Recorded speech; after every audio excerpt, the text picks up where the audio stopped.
नमस्कार प्रिय दोस्तों, आज हम संस्कृत व्याकरण के रोमांचक विषय संधि को एक वीडियो के माध्यम से समझेंगे। नए साथियों का हार्दिक स्वागत है जो हमारे संस्कृत सफर में साथी बनेंगे। संधियों की खोज में हम सभी मिलकर इस साहित्य सफर को रोचक बनाएंगे। तो चलिए शुरू करते हैं।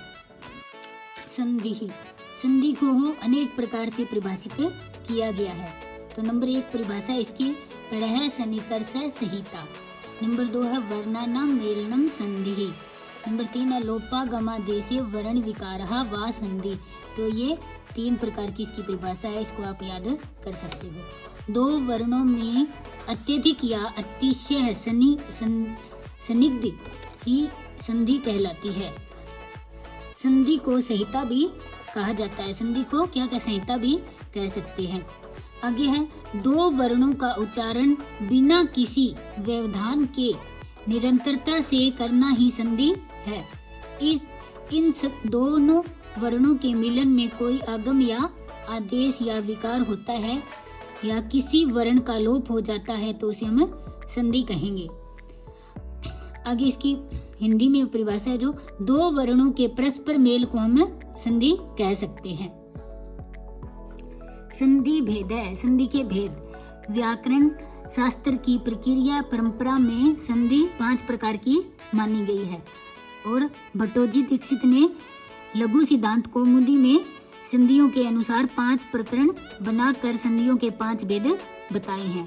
तो भट्टोजी दीक्षित ने तो 5 प्रकार की बताए और व्याकरण शास्त्र में भी ये 5 प्रकार की मानी गई है। तो संधियों के 5 भेद हैं वो निम्न है।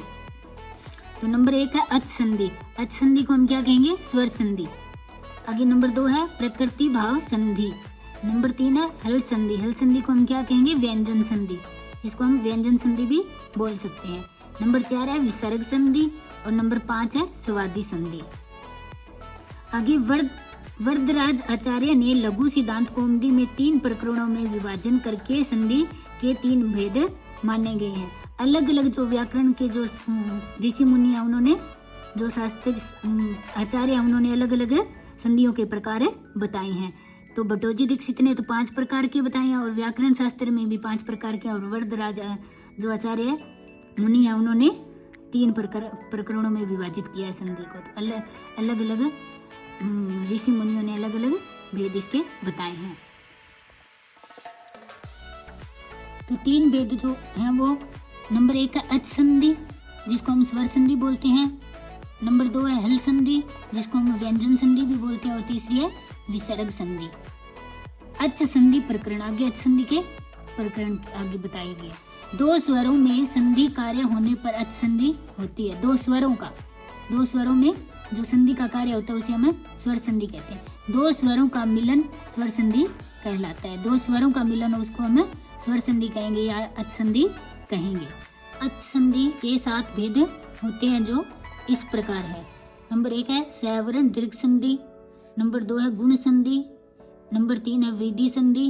नंबर 4 है यण संधि और नंबर 5 है पूर्व रूप संधि और नंबर 6 है आयादी संधि और नंबर 7 है पररूप संधि।